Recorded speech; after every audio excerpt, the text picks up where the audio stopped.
Tuhan adalah gembalaku, takkan kekurangan aku.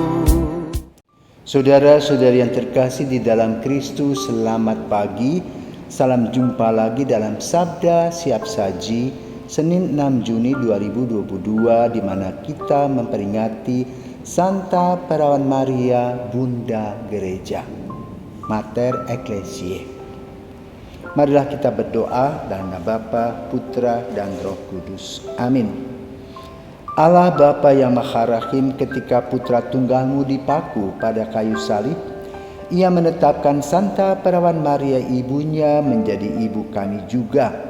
Semoga berkat bimbingan kasih-Nya, gerejamu makin hari makin subur dan bersuka cita atas kekudusan anak-anak-Nya, serta menarik keluarga semua bangsa ke dalam haribaan-Nya.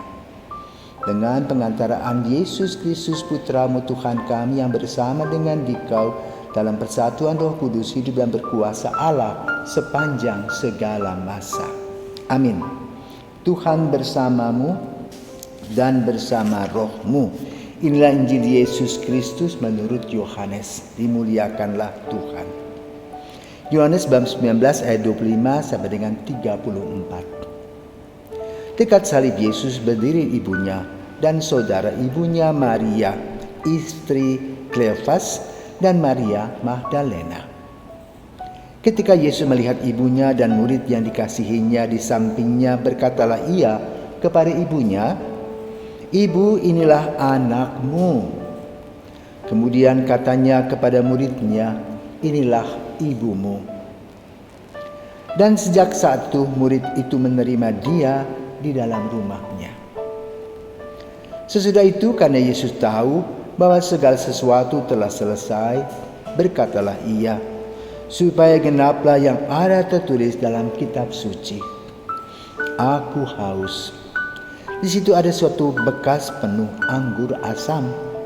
Maka mereka mencucukkan bunga karang yang telah dicelupkan dalam anggur asam pada sebatang hisop, lalu menunjukkannya ke mulut Yesus. Sesudah Yesus meminum anggur asam itu, berkatalah Ia, "Sudah selesai." Lalu Ia menundukkan kepalanya dan menyerahkan nyawanya. Karena hari itu hari persiapan, dan supaya pada hari Sabat mayat-mayat itu tidak tinggal tergantung pada kayu salib, sebab Sabat itu adalah hari yang besar, maka datanglah orang-orang Yahudi kepada Pilatus dan meminta kepadanya supaya kaki orang-orang itu dipatahkan dan mayat-mayatnya diturunkan. Maka datanglah prajurit-prajurit lalu mematahkan kaki orang yang pertama dan kaki orang yang lain yang disalibkan bersama-sama dengan Yesus. Tetapi ketika mereka sampai kepada Yesus dan melihat bahwa Ia telah mati, mereka tidak mematahkan kakinya. Tetapi seorang dari antara prajurit itu menikam lambungnya dengan tombak, dan segera mengalir keluar darah dan air. Demikianlah sabda Tuhan. Terpujilah Kristus. Saudara terkasih, hari ini kita merayakan Mater Ecclesiae. Mungkin kita masih ingat, kita punya seorang paus berasal dari Polandia, yaitu Kardinal Karol Wojtyła, yang menjadi paus dalam usia 53 tahun. Ia mendedikasikan hidupnya kepada Maria, maka simbol atau moto dari penggembalaannya berjudul Totus Tuus, total kepadamu, semuanya kepadamu, untukmu. Dan gambarnya tulisan M, Maria. Maka kalau kita pergi ke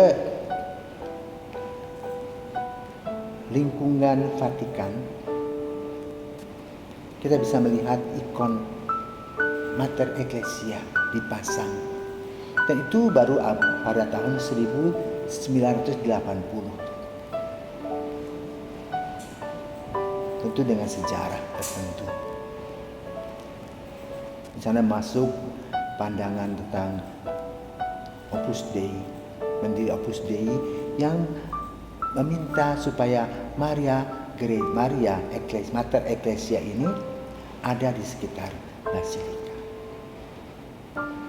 Dan kemudian setelah gambar itu ada, justru Paus John Paul II itu ditembak di sana.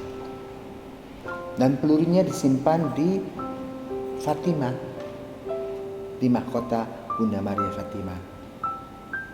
Dan dia kemudian juga menyusuri lorong penjara, berjumpa dengan Ali Akka. Maka berita itu viral. Seorang petinggi atau pelayan dari gereja Katolik datang menghampiri Ali Akka dan memberikan pengampunan. Sehingga dengan demikian gambar atau totus tuus yang ada di pojok Basilika Vatikan itu mengingatkan kita bagaimana Maria Bunda Gereja. Lalu asal usul dari mana? Refleksi dari bacaan Injil pada hari ini, yaitu di mana ketika Yesus disalibkan, Maria dan Yohanes datang karena Yohanes muda selalu mendampingi Maria pada saat kesenduannya, duka citanya. Dan ketika sampai di kaki salib, Yesus berkata kepada Maria, kepada Yohanes, inilah ibumu, inilah anakmu. Dan sejak saat itu Maria tinggal bersama Yohanes. Apa arti dari perkataan ini? Bahwa Maria hanya mempunyai putra tunggal, yaitu Yesus. Tidak sama seperti disampaikan oleh saudara-saudara kita yang beragama Protestan, bahwa Maria mempunyai putra-putra dari Yosef setelah melahirkan Yesus. Tapi gereja Katolik mengatakan tidak. Maria hanya mempunyai anak tunggal, Yesus, yang dikandung dari Roh Kudusnya dan tidak punya anak dari Santo Yosef. Yang kedua, dari peristiwa di bawah salib tadi, ada sebuah proses yang biasa terjadi bagi orang-orang yang disalibkan. Mereka yang disalibkan selain Yesus itu ada dua orang yang berada di kiri dan kanannya. Dan kedua orang itu tidak dipaku tangan kakinya. Yesus dipaku tangan kakinya sehingga kehabisan darah. Maka ketika mau dipatahkan kakinya menurut kebiasaan, Yesus sudah tiada. Tetapi yang dua orang tadi masih hidup, karena itu kakinya dipatahkan. Sebelum Yesus wafat, Yesus berkata, aku haus.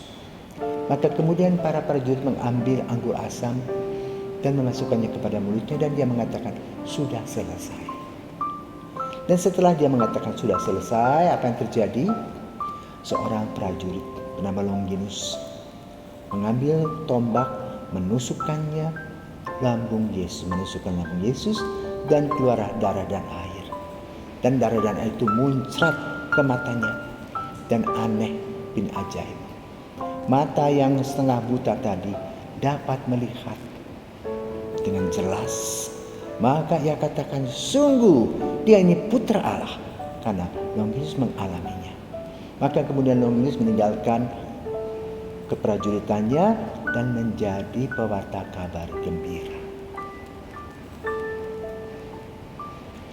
Mater Ecclesia, Bunda Gereja, kita peringati setiap tanggal 6 Juni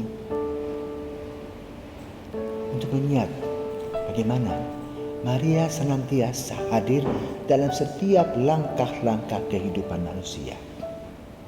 Dan khususnya pada Kardinal Karol Wojtyła yang kemudian bernama Paus Yohanes Paulus II. Nyata dan benar. Setiap kali gereja mengalami kesulitan, Maria hadir dan menampakkan diri. Benar-benar Maria adalah Bunda Gereja.